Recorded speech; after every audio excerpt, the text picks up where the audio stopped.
vaincrai dans Jésus. Nous pouvons nous asseoir. J'espère que vous vous sentez bien chacun de vous.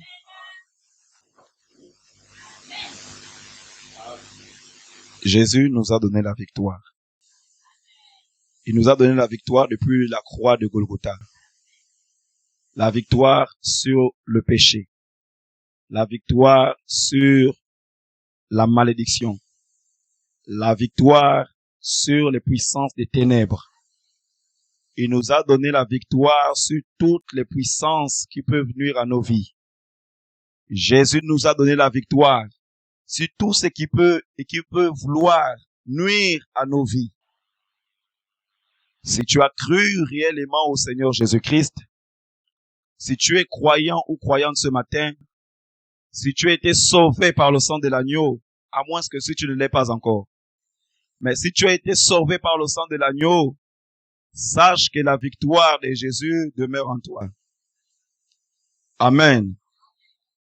Tu dois manifester cette victoire en prenant le dessus sur tout ce qui t'amène à pouvoir être en arrière. Tu dois démontrer cette victoire sur le retard. Je veux que l'Église puisse dire Amen. Tu dois manifester cette victoire. Ça commence par une première chose. Sur le retard. Parce que si la chose là, tu ne manifestes pas la victoire, c'est pas pour autre chose que tu manifesteras la victoire. Il faut que tu parles au retard pour dire, tu n'as pas de place dans ma vie. Tu ne peux pas continuer à pouvoir t'asseoir tranquillement dans ma vie.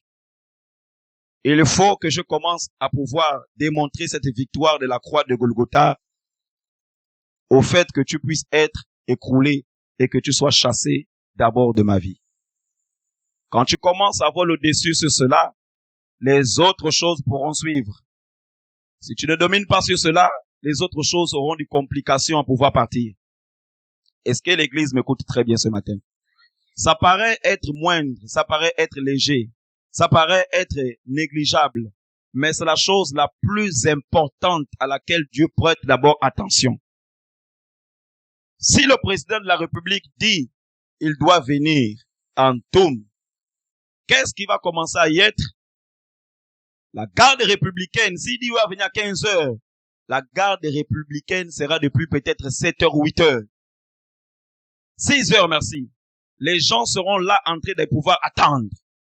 Ils vont veiller à ce que tout le chemin depuis Libreville jusqu'ici soit bien disposé. Ils veilleront à ce que tout le tronçon là, il n'y ait aucun obstacle. Même pas un chien sur le chemin pour empêcher ou bien pour distraire. Et la garde républicaine veillera à ce qu'il n'y ait aucune chose. Même s'il y a un enfant qui essaie de traverser la route, ils vont le shooter. Ce n'est pas leur affaire. Pourquoi? Le président doit passer. Même si ton enfant est en route, ton enfant est là pendant que la garde républicaine est en train de pouvoir apprêter le chemin. S'il vient s'amuser, peu importe son petit bas âge, les gens là, la GR est capable de pouvoir le shooter avec la Rangers. Même si c'est fait mal, tu vas venir te plaindre chez qui? C'est la garde républicaine. Même si ton enfant meurt, on ne peut les amener nulle part. Ils sont là pour faire leur travail. Ils doivent attendre que le président vienne parce que le président doit venir pour la population de Toum. Et plus que le président de la République doit venir pour la population de Toum, presque toute la population de Toum est déjà en route avec des cris. Parfois, il y a un grand soleil, la population est là. Parfois, il pleut, la population est là. Pourquoi? Le président doit venir. Or, le président ne te connaît pas. Toi, si tu ne connais pas le président, vous ne vous êtes jamais vu. Il ne viendra même pas te donner même 1 franc. Mais tu es là simplement pour voir comment il va passer. Il passe seulement en voiture, tu es là, tu écris, mais tu es sous le soleil, sous la pluie. Un homme, fait de chair et de sang, pécheur, qui a moindre d'importance par rapport à vous et moi. C'est-à-dire, moi, ministre du Seigneur Jésus-Christ, j'ai plus d'importance que le président de la République. Enfant de Dieu, sauvé par le sang de l'agneau, a eu plus grande importance par rapport au président de la République aux yeux de Dieu. Ça veut dire que devant les yeux du Seigneur, tu as plus d'importance que le président de la République. Est-ce que nous saisissons? J'aimerais, avant d'entrer dans le sujet, j'aimerais vraiment insister sur cela. Parce que nous nous attendons tellement des choses de Dieu. Quand nous venons ici, ce n'est pas pour regarder un frère ou qui que ce soit. Ce n'est pas pour m'admirer ou admirer le frère. Ce n'est pas pour pouvoir seulement chanter puis repartir chez soi. Nous venons ici parce qu'il y a quelque chose de Dieu que nous désirons que Dieu réellement puisse nous visiter. Nous venons ici parce qu'il y a une soif en nous qui désire rencontrer le Seigneur. S'il arrive qu'il y a un scandale qui se passe ici, ce qui est sûr, c'est que toute l'église va se vider. Parce que vous ne venez pas pour nous, vous venez pour le Seigneur. Et vous voulez réellement rencontrer Dieu. Mais écoutez une chose.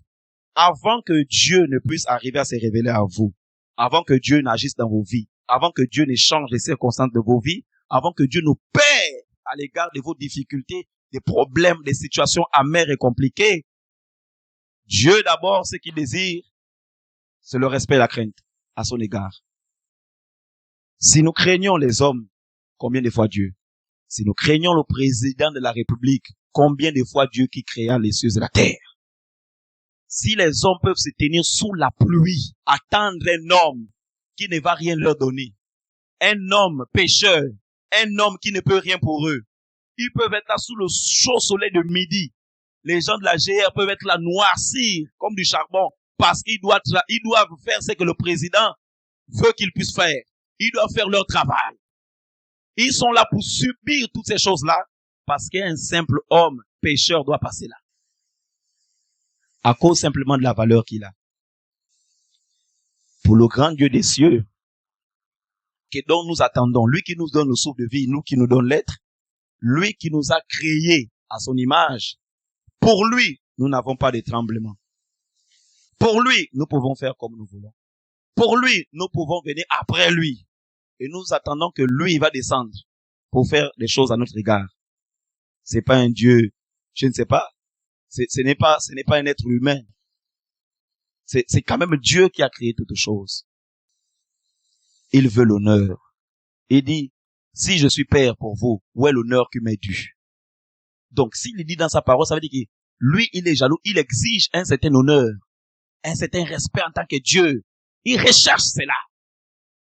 Il a parlé cela à Israël et aussi il parle cela à nous, ses enfants. Amen. Un enfant qui est désobéissant dans la maison de son père ou de sa mère, un enfant qui ne travaille pas à l'école, aura-t-il des cadeaux le jour où les autres auront des cadeaux? Non. Pourquoi? Il est rebelle. Dieu, c'est la même chose. Quand nous sommes dans la maison de Dieu, nous sommes enfants de Dieu. Si nous ne respectons pas les moindres choses que Dieu désire, alors, sachons une chose, les autres choses que nous demandons à Dieu, nous attendrons sans rien recevoir. Parce que Dieu ne donne pas de bonnes choses à ceux qui n'honorent pas son nom. C'est la première exigence. Et ça, nous avons la victoire en Jésus-Christ. Nous devons vaincre le retard. Bannir cela de nos vies. Si tu veux que Dieu te prenne au sérieux dans ta situation, si tu veux que Dieu, c'est-à-dire le ciel s'ouvre pour toi, tu pries le Seigneur et tu veux que Dieu intervienne, commence à bannir la négligence et le retard. Si on promet qu'au centre, au marché de Toum, à 6 heures pile, il y aura le ministre qui va descendre en Toum là, le ministre, je ne sais pas de quelle branche, et il va donner à chaque personne d'une Toum une enveloppe de 50 000 francs. Je crois que chaque famille va prendre chacun de ses enfants, se tenir à 5h30. D'autres à 4h pour attendre parce qu'il faut être le premier. Parce qu'il faut recevoir une enveloppe de 50 000. Vous voyez comment les choses de la chair, les choses éphémères font bouger le cœur de l'homme par rapport aux choses spirituelles. Parce que les choses spirituelles, nous ne les voyons pas et nous négligeons plus cela. Mais nous ne savons pas que pour avoir la réussite dans le domaine physique, il faut commencer à pouvoir s'intéresser aux choses spirituelles. Si pour les choses de la terre, nous pouvons le faire, combien de fois Dieu? Il y a des forces, des puissances qui combattent ta vie. Il y a des attaques qui t'empêchent de pouvoir aller de l'avant, qui veulent te maintenir au même niveau, qui veulent te ramener en arrière, qui ne veulent même pas que tu fasses quoi que ce soit dans ta vie. Qui peut te délivrer de cela? pas un homme, seul le Seigneur. Et si c'est le Seigneur à qui tu t'attends, commence à mettre en pratique et en place dans ta vie ce que le Seigneur t'exige. Lui n'exige pas beaucoup de choses. Quand quelqu'un va chez les francs-maçons, ou chez les Nganga, ou chez les gens mystiques là-bas des ténèbres, il va te dire, prends un bœuf. Si tu veux telle chose, prends un bœuf, et le bœuf, nous connaissons combien ça coûte. Prends une poule blanche. Prends telle chose. Donne une somme de 500 000. Fais telle chose. C'est-à-dire que même si la personne n'avait pas l'argent, la personne va chercher à aller s'endetter, faire même des prêts, ou aller voir des parents pour réunir toutes ces choses, parce qu'il faut que le Nganga puisse arriver à faire telle chose. La personne est capable de faire tous les sacrifices possibles, parce qu'il tremble devant le Nganga, il s'attend à une solution vis-à-vis du Nganga. Tout ce que le Nganga demande, il y a des personnes qui ont fait ça, n'ont pas trouvé gain de cause. Mon enfant est bloqué, ma fille est malade, telle personne est folle dans la famille, il faut que nous amenions chez le Nganga. Toutes les prescriptions que le Nganga va donner comme liste, vous ne boudez pas. La personne ne va pas bouder, la personne va chercher à faire, parce que la personne désire la solution. Dieu demande quoi? Dieu ne demande pas toutes ces choses-là. Dieu ne demande même pas ton petit argent, parce que c'est lui qui a créé toutes ces choses. Dieu demande simplement ton obéissance. Le sacrifice de l'honorer, le sacrifice de venir se mentor au culte, c'est ça que Dieu te demande. L'obéissance aux moindres choses. C'est seulement ça. C'est pas difficile. Mais nous voyons que c'est pénible. Que le Seigneur nous aide. Amen. C'est une exhortation, pas pour attrister nos cœurs, mais pour nous encourager, afin que le Seigneur agisse dans nos vies. J'aimerais lire une autre écriture.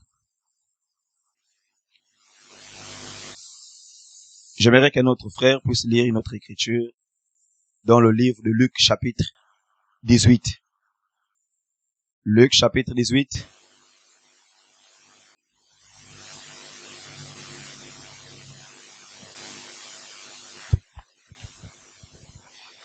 Luc 18, à partir du verset, excusez-moi, je trouve ça rapidement, 35. Si un frère peut lire ça, Luc chapitre 18, verset 35. Luc chapitre 18, à partir du verset 35, la Bible déclare. Comme Jésus approchait de Jéricho, un aveugle était assis au bord du chemin et mendiait. Et entendant la foule passer, il demanda ce que c'était. On lui dit, c'est Jésus de Nazareth qui passe. Et il cria, Jésus, fils de David, aie pitié de moi. Ceux qui marchaient devant le reprenaient pour le faire taire. Mais il cria beaucoup plus fort, Fils de David, aie pitié de moi. Jésus s'étant arrêté, ordonna qu'on le lui amène. Et quand il se fut approché, il lui demanda, que veux-tu que je te fasse? Il répondit, Seigneur, que je recouvre la vue. Et Jésus lui dit, recouvre la vue, ta foi t'a sauvé. À l'instant, il recouvra la vue et suivit Jésus, en glorifiant Dieu. Tout le peuple, voyant cela, loua Dieu. Je vais donner comme sujet ce matin, quelle est cette attraction sur cette montagne?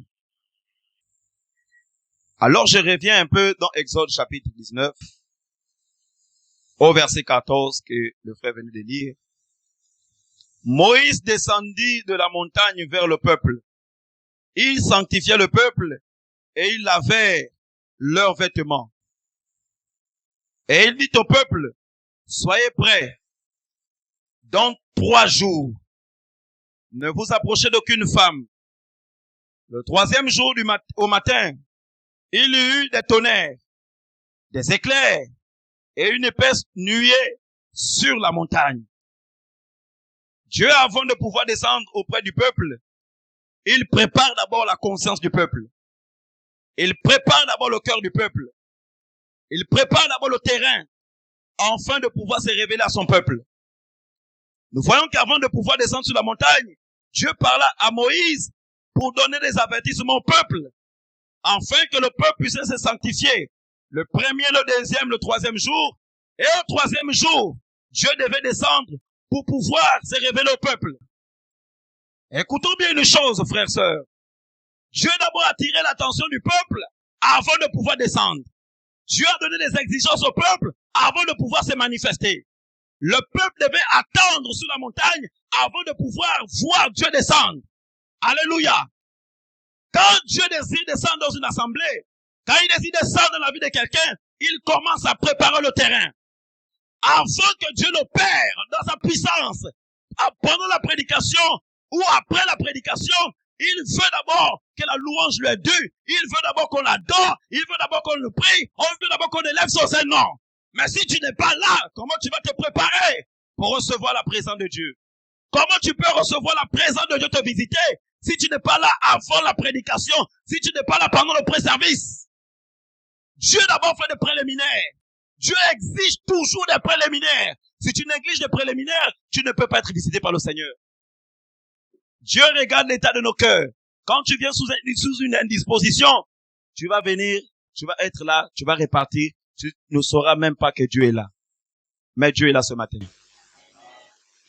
Si tu ne crois pas, je te dis déjà que Dieu est là ce matin. Dieu n'est pas là, Dieu ne peut pas confirmer qu'il est là ou pas parce que tu ne crois pas. Dieu ne peut pas montrer qu'il est là ou pas parce qu'il y a deux personnes. Dieu est là parce qu'il a dit qu'il doit être là.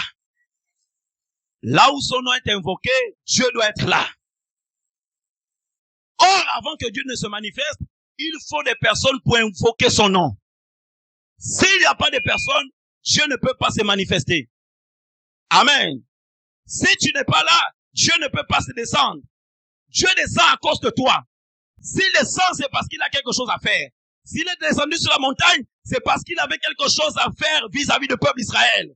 Si le peuple d'Israël n'était pas là, Dieu ne devait jamais descendre. Et Dieu ne devait jamais parler à Moïse. Parce que s'il parlait à Moïse, Moïse devait parler à qui en retour? Or, Dieu ne parle toujours par un canal vis-à-vis pour le peuple. Dieu passe par un canal pour s'adresser à son peuple. Il passe par ses serviteurs pour parler à son peuple. Il passe par ses serviteurs pour agir au travers de son peuple. Il passe par ses serviteurs pour se révéler à son peuple. Si le peuple n'est pas là, avec qui Dieu va-t-il parler? Je t'amène à prendre conscience que dès lors tu connais l'heure de culte, viens avant le culte. Ton cœur devra être disposé pour attendre la présence de Dieu. Parce qu'il le mérite, il est le roi. Amen. Si tu t'attends aux grandes choses de Dieu, attends-toi aussi à faire des sacrifices pour lui. Si tu t'attends aux grandes choses de Dieu, je ne veux pas parler ici à quelqu'un qui dit, Seigneur, donne-moi seulement 1000 francs et puis c'est bon. Je ne veux pas vraiment être riche. Je ne vais pas avoir des grandes choses parce que les grandes choses, c'est pour les francs-maçons.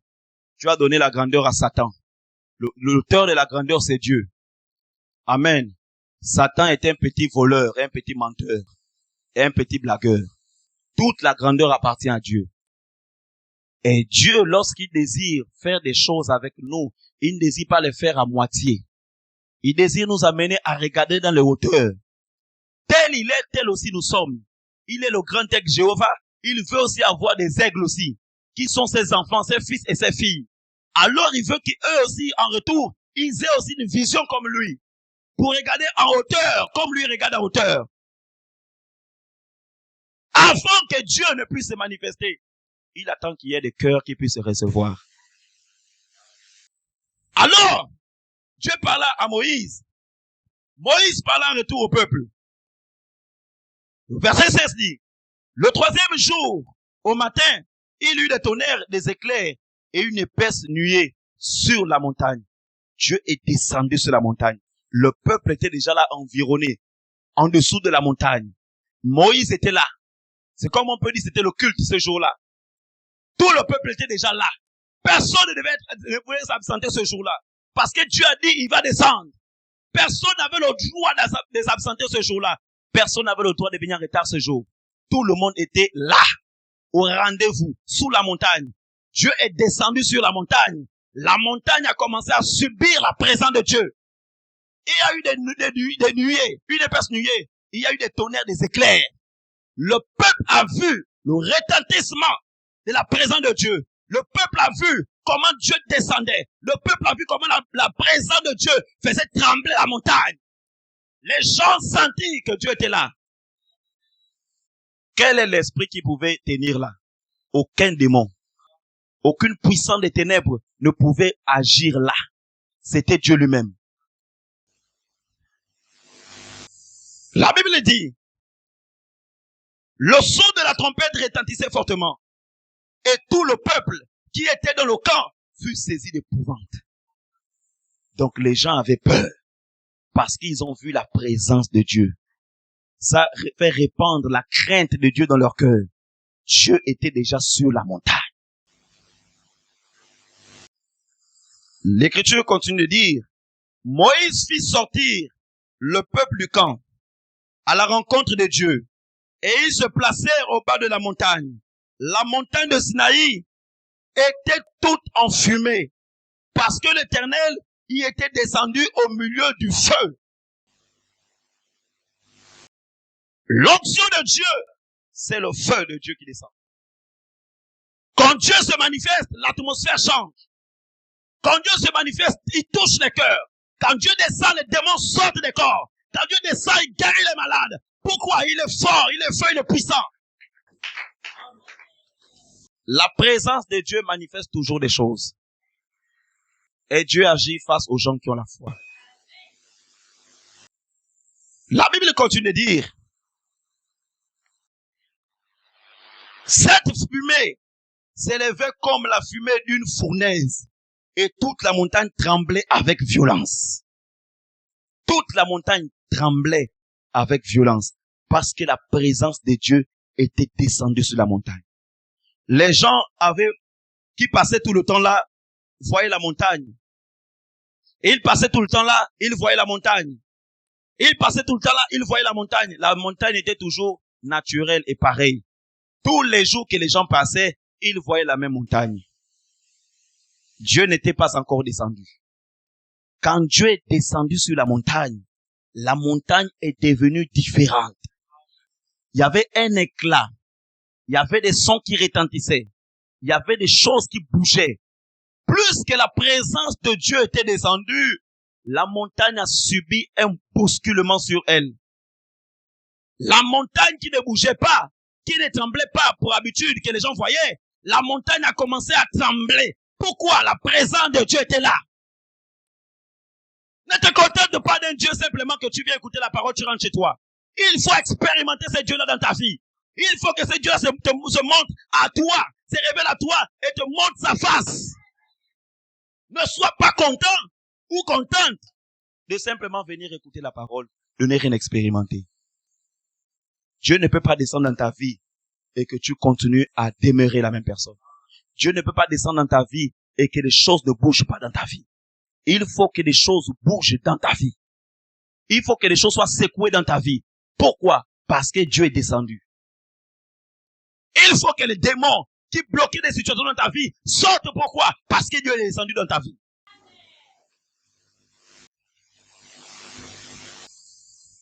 La Bible dit,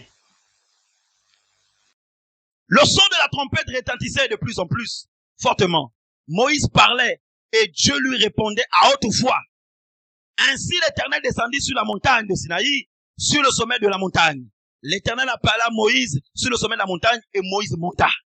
Dieu était déjà là. Là, Dieu était prêt à parler à son peuple. Là, Dieu était prêt à agir face à son peuple. Quelle est la circonstance que quelqu'un pouvait avoir que Dieu ne pouvait pas intervenir? Parce que Dieu était sur la montagne.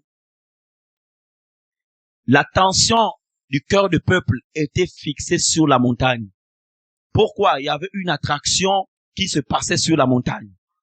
Les regards fixés de tout le peuple étaient sur la montagne. Personne ne pouvait fixer ses regards à gauche ou à droite ou derrière. Mais les regards étaient fixés sur la montagne. Sur la montagne, il y avait la solution. Sur la montagne, il y avait la délivrance. Sur la montagne, il y avait tout ce dont ils avaient besoin. Parce que Dieu était sur la montagne. Même la montagne avait changé de couleur certainement. La montagne avait changé d'apparence. Pourquoi? Dieu était là. Les gens ont vu le feu se manifester sur la montagne. Parce que Dieu était sur la montagne.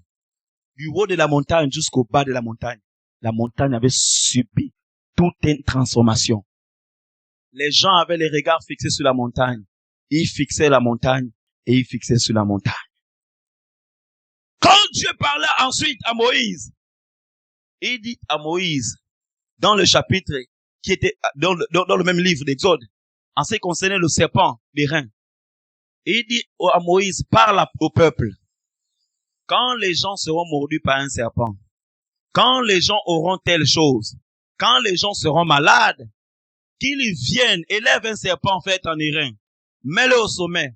Quand ils viendront, s'ils fixent seulement leur regard sur le serpent d'airain, alors ils auront la solution. Alors là, les malades seront guéris. Alors là, les démons seront chassés. Alors là, les péchés seront pardonnés. Pourquoi qu'ils doivent fixer seulement les regards sur le serpent? Voici pourquoi les gens de la médecine ont pris le symbole du serpent attaché sur un poteau. Ça venait de là. La guérison divine. Tout était fixé sur ce serpent. Et ce serpent d'airain, élevé sur un poteau, c'était le type de Christ. Tournez les regards vers le Seigneur Jésus-Christ. Il y avait quelque chose qui était là. Tous ceux qui avaient des problèmes, tous ceux qui avaient des circonstances amères et difficiles, devaient fixer les regards sur le serpent. Et le serpent avait la solution pour eux. Les regards focus sur le serpent. Les regards focus sur la montagne, pas sur autre chose. Luc chapitre 18. Lisons. Le verset 35.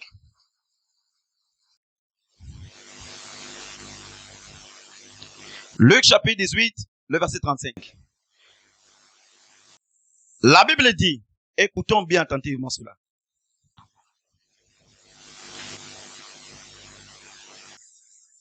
Comme Jésus approchait de Jéricho, un aveugle était assis au bord du chemin et mendiait. Il mendiait.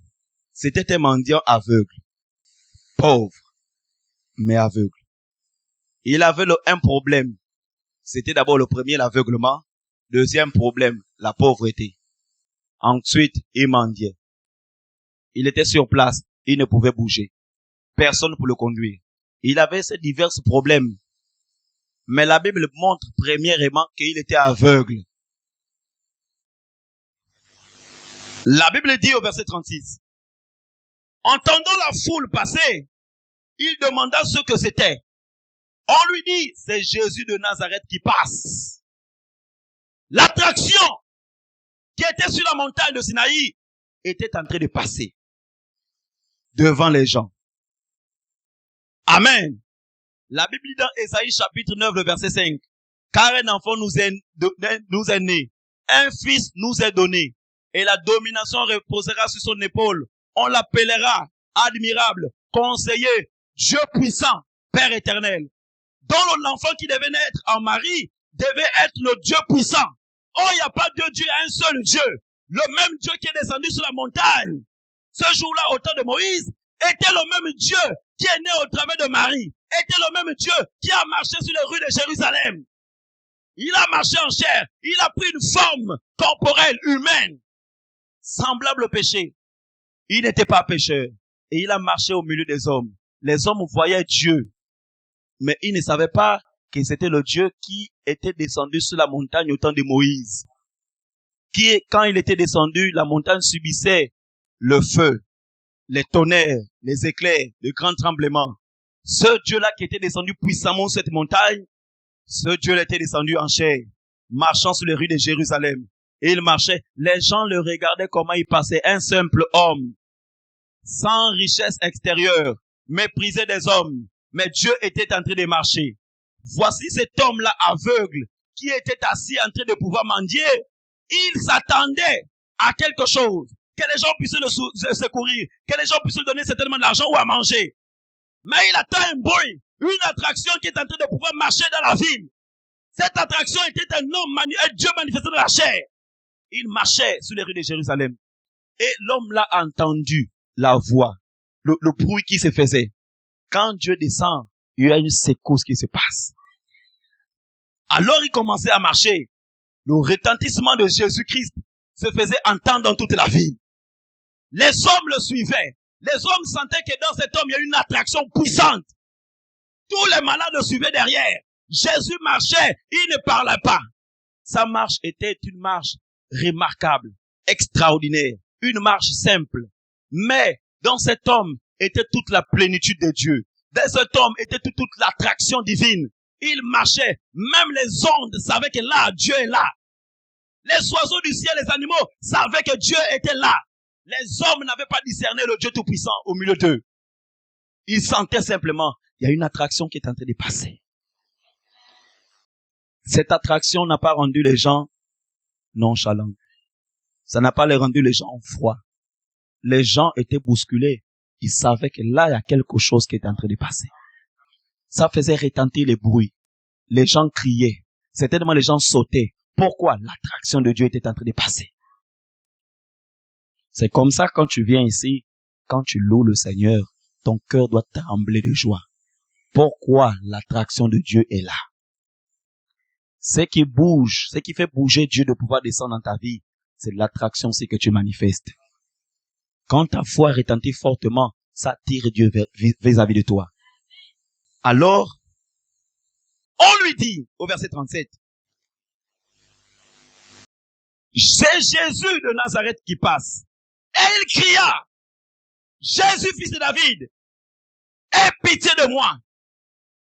L'aveugle était là. Il criait. Jésus était environné d'une grande foule.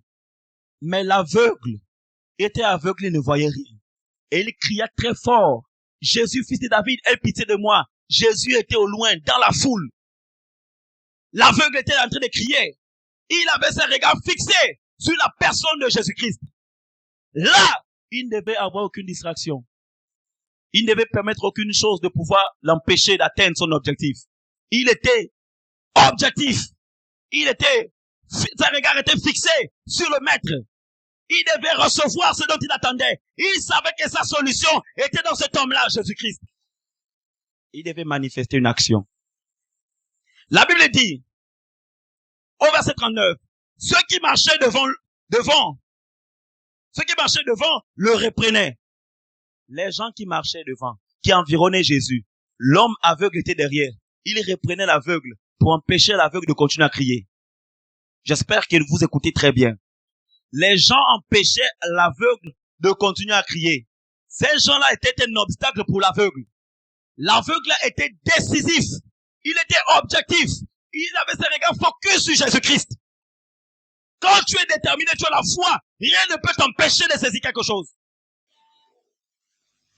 Quand tu es l'objectif à atteindre, tu ne vas pas te relâcher. Tu es objectif. Tu sais que Dieu est vivant. C'est lui que tu adores. C'est lui que tu sers. Il n'y a rien au monde qui peut arriver à pouvoir t'empêcher d'atteindre le Seigneur.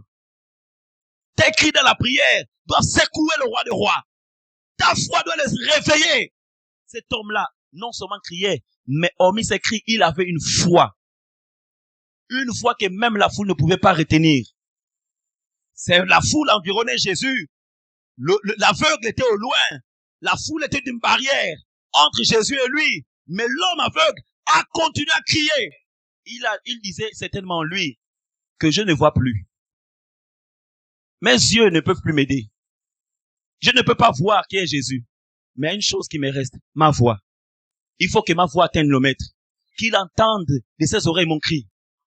Les gens s'étaient étouffés. On n'appelle pas le maître occupé n'appelle pas.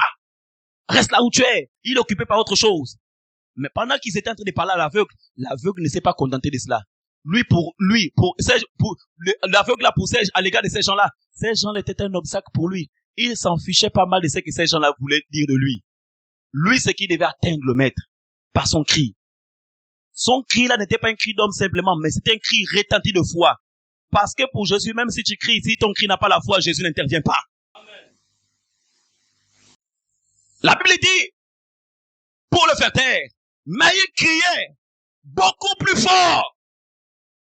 Malgré que les gens ont dit, tais-toi, arrête, tu es importune. Ce n'est pas seulement que toi. Tu es aveugle, tu m'en dis, va dans ta cachette, va dans ton trou que tu continues à faire cela. Malgré que les paroles là soient entrées dans ses oreilles, l'aveugle a dit, là, vous n'allez pas m'arrêter. L'aveugle a crié encore très fort, Jésus, fils de David, aie pitié de moi. La foi est rendue tellement puissante. La foi était forte dans le cœur de cet homme. L'homme l'a dit que vous là, vous n'allez pas m'empêcher. Parce que je vois ma solution défiler comme ça. Personne ne peut m'arrêter. Qu'est-ce qui t'empêche de pouvoir continuer à prier? Qu'est-ce qui t'empêche de continuer à croire en Jésus-Christ? Qu'est-ce qui t'empêche de continuer à espérer? Est-ce les situations de la vie? Est-ce des problèmes? Est-ce des préoccupations? Est-ce les situations amères que tu traverses qui t'empêchent de continuer à espérer? L'aveugle là ne voyait pas. Toi, tu vois. L'aveugle là mendiait dans un carrefour, dans la rue, au milieu de tout le monde. Toi, tu ne mendis pas devant tout le monde. L'aveugle là avait d'autres problèmes. Les problèmes même que tu n'as pas. Mais lui, il savait, hormis ces problèmes-là, j'ai un problème ultime que je veux que Dieu puisse résoudre. C'est ma vue. Ça, c'était un problème qui le tenait à cœur. Aucune personne ne pouvait arriver à l'empêcher. Même si c'était les frères, les sœurs, l'ami même intime de sa vie, il ne pouvait plus entendre. C'est-à-dire sa détermination fermait ses oreilles à tout ce que les gens pouvaient dire de lui. Sa détermination fermait et bouchait ses oreilles aux critiques des hommes. Sa détermination fermait et bouchait ses oreilles à tous les dires des hommes. Quand l'homme te dit que tu es comme ça, tu crois, tu es déjà découragé. Quand l'homme te dit que tu ne peux pas arriver, tu crois, tu es déjà découragé. Quand l'homme te critique, tu crois, tu n'espères plus. Quand les circonstances en mettent en bruit, tu crois et tu ne pries plus. C'est fini. Tu es déstabilisé. Jésus ne veut pas de tels gens de personnes. Jésus, pour nous prendre l'exemple, avec cet homme-là, il avait un objectif. Ça brûlait dans son cœur. Ça hantait son âme. L'attraction était en train de passer non plus sur la montagne, mais sur les rues de Jérusalem. Il voyait cette attraction qui faisait bouger la foule. Les foules criaient. L'homme entendait des cris. Quand il a posé la question qui passe, là on lui a dit Jésus. Il a dit ma solution est là. Je dois y arriver. Je ne peux pas répartir si la solution n'entre pas dans ma vie aujourd'hui. Il n'a pas dit Jésus, voilà telle chose, voilà telle chose. Jésus, je vais manger. Jésus, je vais boire. Jésus, je vais marcher. Jésus, il avait un seul objectif. Parce que s'il voyait, certainement il devait s'arrêter à pouvoir manger. Il n'était pas paralytique. S'il voyait, ça devait régler toutes les autres choses. Il devait atteindre son objectif, être focus sur Jésus-Christ. Avoir ses regards sur le Seigneur. Jésus, quand nous prenons tous les exemples qu'on peut prendre dans la Bible, a toujours attiré les regards de ses serviteurs vers lui, d'être fixés sur lui. Comme Pierre était sur la barque et qu'il a demandé à Pierre de pouvoir descendre, Jésus a dit, Pierre, viens vers moi. Pierre, en marchant, il a prêté attention au discours fin, qui n'était pas digne de l'appel de Dieu. Ces autres choses ont amené Pierre à pouvoir s'écrouler. Pierre qui était zélé dans la barque ne l'était plus. Pierre qui priait la nuit ne priait plus. Pierre qui aimait le Seigneur, qui aimait chanter les cantiques, Pierre s'est lamenté maintenant de ces circonstances et non les regards fixés vers le Seigneur. Pierre voyait que les choses tardaient. Et plus il marchait, les choses tardaient. Pierre a s'est déstabilisé. Pourquoi? Il a considéré tout ce qui l'entourait, l'environnait, tout ce qui se faisait dire de lui. Il a considéré, ça a tué la foi de Pierre. Pierre est rentré enfoncé dans l'eau. Jésus était là, dit, fixe ses regards vers moi. Et Pierre ne l'a pas fait. Il a désobéi au Seigneur. Ça fait quoi? Pierre s'est enfoncé. Pierre a continué. Il s'est encore enfoncé. Quand il a vu qu'il commençait à pouvoir rentrer, sinon il devait mourir, Pierre cria vers Jésus. Il a compris que mes regards doivent être fixés vers le Maître. C'est lui qui a ma solution. Ce n'est pas ceux qui sont sur la barque. Ceux qui sont sur la barque ne peuvent pas plonger, m'enlever de là et puis m'emmener sur la barque. Mon regard est sur Jésus. Quand il a fait avec tout le monde, il a toujours montré l'importance de fixer les regards vers lui. Même si ça dure, continue à fixer tes regards vers le Maître. Continue à regarder le Maître. Plus tu regardes le Maître, plus ça t'encouragera à prier. Plus tu regardes le Maître, plus ça t'encouragera à jeûner. Plus tu regardes le Maître, plus ça t'encouragera à venir au culte. Plus tu regarderas au Maître, plus tu vas changer ton attitude avec Dieu. Plus tu regardes Jésus. Cet homme était là, il regardait l'objectif. Il entendait les gens, amis et connaissances. La foule lui parlait aux oreilles, lui décourageait, lui dit arrête, le Maître ne veut pas t'écouter. Ils ont dit toutes les paroles pour le décourager. L'homme aveugle était là. Il dit, Maître, fils de David, aie pitié de moi. Ça n'a pas suffi. Pourtant son cri était grand. Mais ça n'a pas suffi. Quand il a vu que ça tardait, il a dit là, il faut que je crie encore. Certainement, il a bloqué les côtes. Il a crié plus fort. Mais aie pitié de moi, fils de David. Le fils de David était là-bas. La foi retentit à toucher Jésus-Christ. Jésus a tourné le regard. Il a regardé cet homme. Il a dit cet homme à la foi. Voici l'attitude que Dieu honore. Voici l'attitude qui fait déclencher la puissance de Dieu dans ta vie. Tu peux venir si on prie pour toi, si tu n'as pas cette attitude de pousser à bout. Tu n'as pas cette attitude de foi. Si tu n'as pas cette attitude, fixer les regards vers Jésus. On peut prier pour toi, rien ne va se passer. Cet homme était décisif. Cet homme avait la foi. Cet homme était objectif. Il était ambitieux. Rien ne va m'empêcher. Tu n'es pas fatigué que les autres toujours soient devant, toi tu es derrière. Tu es sur le banc de l'école tout le temps, les autres sont premier de la classe, deuxième de la classe. Toi tu es toujours en retard. Les autres ont 12 de moyenne, 13 de moyenne, 14 de moyenne. Toi tu as toujours 10. Ou 9 forts. 9 avec beaucoup d'efforts. Et tu te contentes à cela. Chaque année tu te contentes à cela. On va encore faire comment? Mais on va encore faire comment n'est pas la conjugaison de Dieu.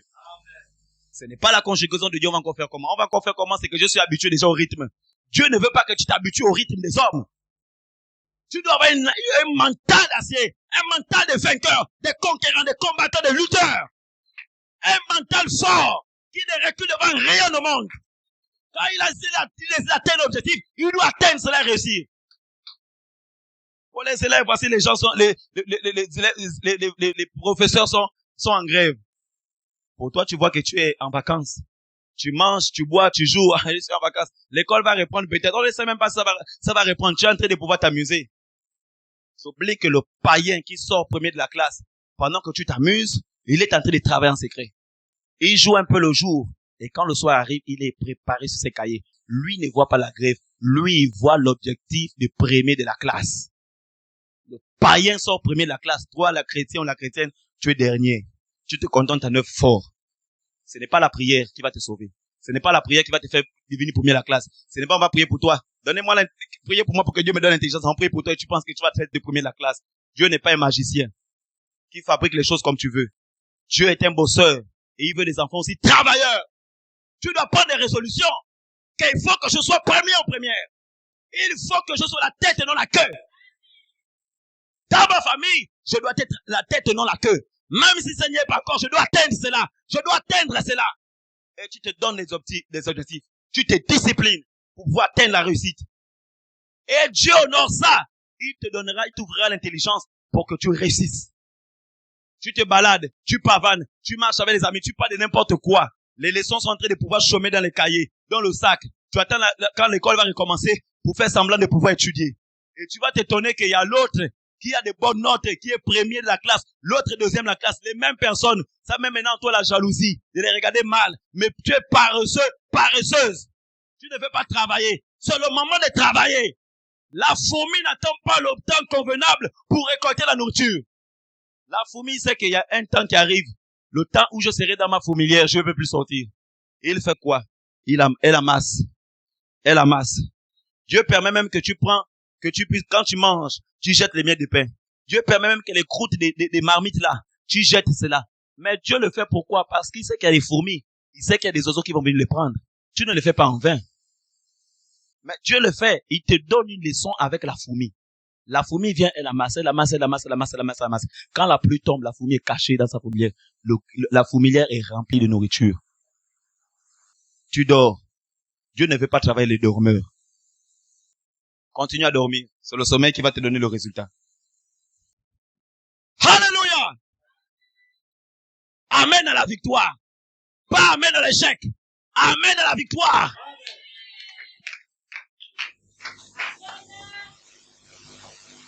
Cet homme, Jésus s'étant arrêté. Jésus s'arrêta après le cri de cet homme. Il ordonna qu'on le lui amène. Et quand il se fut approché, il lui demanda. Dieu est tellement mystérieux. Il est un Dieu bizarre, on ne peut pas le comprendre. Il connaît les besoins de tout un chacun. Avant que tu demandes, avant que tu pries, il connaît. Quand il était dans la foule et que l'aveugle criait, il connaissait ce dont l'aveugle avait. Jésus avait déjà vu cet aveugle-là. Et il connaissait le besoin de cet aveugle. Quand l'aveugle a persisté dans sa demande, dans son cri, Jésus arrêtait la foule. Il tourna ses regards. Il appela l'aveugle. L'aveugle vint. Quand l'aveugle vint vers Jésus, Jésus regarde l'aveugle. Il voit bien que l'aveugle est aveugle, non? N'est-ce pas? L'aveugle aussi voulait manger. N'est-ce pas, non? Peut-être qu'il voulait aussi boire. Peut-être qu'il voulait avoir aussi l'argent, mais il était aveugle. Parmi tout ce dont il avait comme complication, Jésus pose la question expressément à l'aveugle. Il dit, que veux-tu que je te fasse? Peut-être l'aveugle était là. Si ce serait peut-être vous et moi, on devait dire que mais toi, tu me poses encore la question comme ça. Tu connais déjà ce dont j'ai besoin. Tu vois pas que je suis aveugle. Comment tu vas encore me demander que veux-tu que je fasse? Jésus a posé la question là expressément. Il voulait faire sortir la détermination de la foi de cet homme. Il voulait que l'homme-là puisse savoir qu'est-ce qu'il voulait réellement. Jésus est là. S'il disait, Seigneur, j'ai besoin d'argent, Jésus devait certainement dire, Pierre, va dans l'eau, pêche le premier poisson, tu vas avoir l'argent dedans. Tu donnes cela à cet homme. Si cet homme avait faim, Jésus pouvait dire, Pierre, réunis ce que vous avez comme à manger. Il éleva les mains vers le ciel et il faisait descendre la nourriture devait être en abondance, aveugle part. Jésus a regardé l'aveugle. Il a dit, que veux-tu que je fasse pour toi? Écoutons la réponse de l'aveugle. Il répondit. L'aveugle est là, les regards fixés sur Jésus. Jésus regarde l'aveugle, l'aveugle aussi le regarde. Là. Tous les sens de l'aveugle, de ses oreilles sont bouchés. Il ne peut plus écouter Pierre, il ne peut plus écouter tous les disciples, il ne peut plus écouter la foule. Il a ses regards fixés vers Jésus. Jésus sur le regard. Aveugle, que veux-tu que je fasse pour toi? L'aveugle répondit. Seigneur, que je recouvre la vue. Que veux-tu que je fasse pour toi? Seigneur, je recouvre la vue. Que veux-tu que Jésus fasse pour toi? Tu dois avoir une réponse. Même si tu dors, tu dois répondre rapidement. Pourquoi? Ça montre que tu es déterminé. Il était déterminé. Seigneur, recouvre-moi la vue. Ça pressait dans son cœur.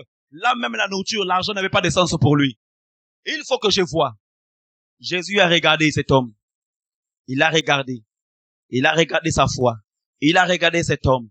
Il a senti que ce cœur-là était dans un feu pour recouvrir la vue. Ce cœur-là brûlait pour recouvrir la vue. Il était là face à Jésus. Jésus le regardait. L'attraction était là. C'est dans cette attraction que la foi devait exploser et recevoir la bénédiction. Et Jésus lui dit, recouvre la vue. Ensuite, qu'est-ce qui est écrit? Ta foi, pas ton cri, pas tes pleurs, pas tes lamentations, pas tout ce que tu peux arriver à pouvoir dire aux gens. La Bible dit, ta foi. Jésus a dit ta foi. Jésus savait qu'il criait. Peut-être qu'il pleurait. Peut-être qu'il se lamentait. Mais Jésus n'a pas regardé à ses lamentations, à ses cris, à ses pleurs. Jésus a dit, où est ta foi? Où est ta foi? Au milieu de tes cris, de tes pleurs et tout le reste. Où est ta foi? Si tu avais la foi, tu ne devais pas te relâcher. Quelqu'un qui a la foi, qui est déterminé, on le sent. Sa manière même de venir au culte, on sent que la personne est déterminée. Tu viens au culte, tu ralentis les pas. Tu parles à gauche, à droite aux voisins. Tu viens, tu t'assois, tu regardes tout le monde. On te dit là où tu es là en train de faire un semblant comme une personne qui n'a pas de problème. Vous pensez que l'aveugle là devait jouer à ce cinéma. Quand tu fais ça, tu n'es pas encore déterminé. Tu n'as pas besoin de ce que tu veux réellement. Tu n'as pas besoin. Parce que quelqu'un qui est déterminé, qui a la soif, qui a la faim de ce qu'il veut, sa façon de faire change. Sa façon de faire change. Ton mari ne veut pas adorer, je vais adorer. Ton mari ne prie pas, je prie. Ta femme ne veut pas, moi je fais. Parce qu'on n'a pas le même poids, le même fardeau. Tu es là, tu suis les autres. Les autres avancent. Ça ne te touche pas dans le cœur que tu es dans la même position. Ça ne te fait rien. Les autres obtiennent. Les autres sont en train de percer. Mais toi, tu es à quel niveau? Ça ne bouge pas les choses de ton cœur. Tu es là, tu t'amuses. On doit te dire, viens à l'église. On doit te dire, il faut être tôt. On doit te dire qu'il faut prier. On doit te dire, il faut jeûner. Toi-même, tu ne vois pas que tu as besoin de ça. Les autres percent. Toi, tu es au même niveau. Les autres avancent. Les autres possèdent. Que Dieu ait pitié de nous, l'église. Les francs-maçons sont en train de pouvoir dominer. Les occultistes dominent. Ils font des décisions, ils réussissent. Nous, les chrétiens, on est en train de pleurer, se lamenter. Que Dieu nous fasse miséricorde. L'église est en train de perdre sa puissance. Parce que l'église ne paye plus le prix. Les francs-maçons sont en train de pouvoir dominer le pays. L'église devait dominer. L'église devait dominer. Il a dit, je vous donne le pouvoir. Il n'a pas dit ça aux occultistes ou aux sorciers. Il n'a pas dit ça aux puissants des ténèbres. Il n'a pas dit ça à Satan. Quand Satan désobéit, Dieu l'a chassé du ciel. Quand Adam a péché, Dieu l'a pardonné. Dieu est venu élever la descendance d'Adam. Parce qu'il aimait l'homme. Il a créé à son image. Il n'a pas créé Satan à son image. Pendant que les occultistes dorment dans les cimetières, le diable leur dit, va coucher avec une folle, ils pas te faire. Le diable leur dit, mange à chair humaine, ils font. Le diable leur dit, ne dors pas pendant un mois. Et il ne dort pas un mois. Il est là, il est en éveil. Tu le vois rouler dans les grosses voitures, mais il est en train de gémir au fond. Il t'envie. Ta liberté, il n'est pas libre. Vous voyez les gens là dans les grosses voitures, tout ça. Ils ne sont pas libres, ils vous envient. Mais toi, tu as des petites situations, des petites choses. Tu ne veux plus adorer Dieu. Tu ne veux plus prier. Tu ne peux plus faire des sacrifices. Et ils font des sacrifices. Et même là-bas, ils chaînent. Ils veulent atteindre les objectifs. Ils veulent contrôler le pays. Ils veulent sacrifier. Ils sont capables même. C'est-à-dire, il est capable de prendre sa fille, faire de mauvaises choses, parce qu'il doit atteindre le grade. Toi, chrétien, tu veux ce que tu veux. Tu dors. Tu viens à l'église nonchalant. On doit te supplier de venir à l'église. Tu viens. Tu loues un peu. L'église va terminer à quelle heure? Tu regardes l'heure. Après, quand ça t'arrange pas, le dimanche prochain, le jour prochain, tu ne viens plus au culte, tu rentres chez toi. On va pas se faire de toi. Pendant que tu fais ça, il y a d'autres qui vont venir. Pendant que tu fais ça, Dieu aussi croise aussi ses bras. Mais Jésus, il connaît ta situation, mais il croise aussi ses bras. Les démons là-bas, ils ont des objectifs. Les occultistes s'imposent toutes les possibilités pour te détruire. Ils ont chacun à son rôle pour chaque être humain. Chaque démon, les occultistes, la sorcellerie a un rôle contre toi. Mais ils ne dorment pas. Les nuits, ils sont en train de travailler. Comment il faut te nuire? Toi, tu t'attends à ce que les choses tombent facilement. Il y a des choses qu'il faut rentrer avec une rage. Il y a des choses qu'il faut avoir la rage. Tu as la rage, tu ne sommeilles pas. Tu ne dors plus. Tu dis, je vais passer cette semaine-là. Je vais me lever chaque nuit à telle heure. Je ne vais plus faire pendant 2 semaines, manger seulement et boire. Je dois jeûner peut-être 2 jours pendant les 2 semaines-là. Et je coupe le soir. Seigneur, tu dois entrer en scène dans ma vie. Trop, c'est trop. On ne vient pas à l'église simplement pour pouvoir chanter. On me dit, prie pour moi, j'ai mes problèmes. On me dit, et puis tu sors. Non. Lui peut avoir de compassion. Seigneur, fais quelque chose. Et tu sors là, rien ne se passe. Est-ce que tu dois continuer? Oh, là-bas, l'église, là-bas. Moi, j'avais chez le prophète, où le prophète peut dire quelque chose et puis ça descend. Non. Les choses faciles ne sont pas de Dieu. Dieu n'est jamais dans les choses faciles. Même Satan n'est pas dans les choses faciles, hein. Oui. Écoutez un peu les histoires de ces hommes-là, des sacrifices qu'ils font. Des choses qu'ils sont capables de pouvoir faire. Dormir dans les cimetières. Pendant 1 mois, il est capable de dormir. Pour monter. Toi, tu fais quoi? La petite chose seulement que tu veux que Dieu fasse là. Petit devant Dieu comme un grain de sable. Tu ne peux pas faire des sacrifices. Venir au culte tôt, tu ne peux pas faire. Tu t'attends, c'est compris. Bam!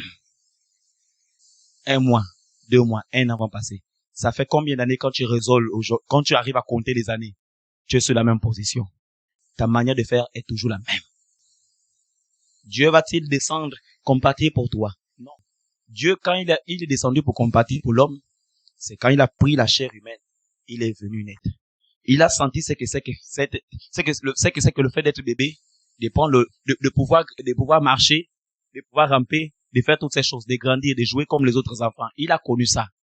Et il a grandi. Il a aussi su aussi ce que c'est que les problèmes.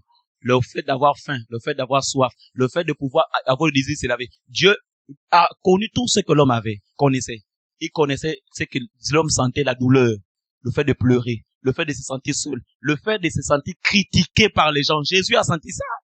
Tu n'es pas la première personne qui sent ça. Le fait d'être rejeté, insulté par les hommes, Jésus a connu ça. Il a connu toutes ces choses. Mais par-dessus tout, quand il s'agissait de Dieu, Jésus était toujours obéissant.